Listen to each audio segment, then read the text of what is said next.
ห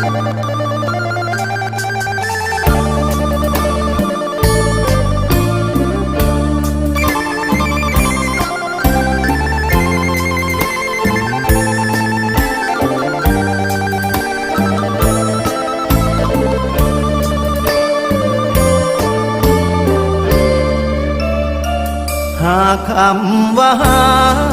ของเฮาเขียนด้วยกระดาษถ้าน้องทำขาดอ้ายคงบ่เจ็บปานใดแต่คำว่าน้องเขียนลงบนใจอ้ายแล้วให้ทุกอย่างเข้าไปใจอ้ายเลยเจ็บอีหลีก้มหน้ามองดินกลืนกินน้ำตาแผ่พายเขี่ยหาเข็มเย็บหัวใจเพื่อมีใครทำหล่นตรงนี้แกล้งเดินตาคนเพื่ออำพรางน้ำตาที่มีเป็นอย่างคนหน้าตาดีอย่างน้องนี้เป็นคนใจร้ายโอ้โอ้โอ้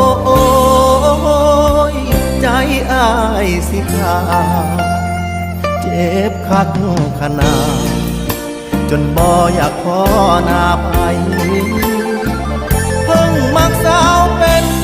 ก็ถูกเกณฑ์เข้ากรมช้ำใจตัดผมล้างสวยยามพายน้ำตายังไหลคื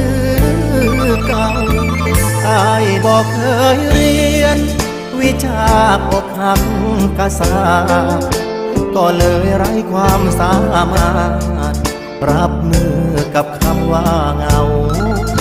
บ่เป็นอันกินอันนอนย้อนใจอ้ายมัวแต่เศร้าแค่ลงความคิดฮอดเบาเบาปัดโดนหัวใจก็เจ็บเกินทน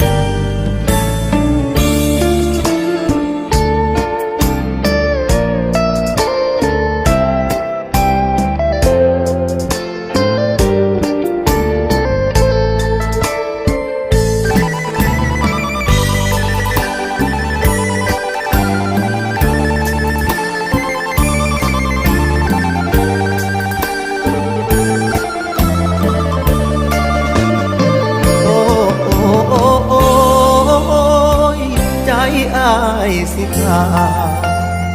เจ็บคักขนาดจนบ่อยากขอหน้าไปเพิ่งมักสาวเป็น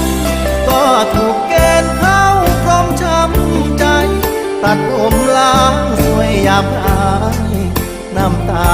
ยังไหลคือเก่าอ้ายบอกเคยเรียน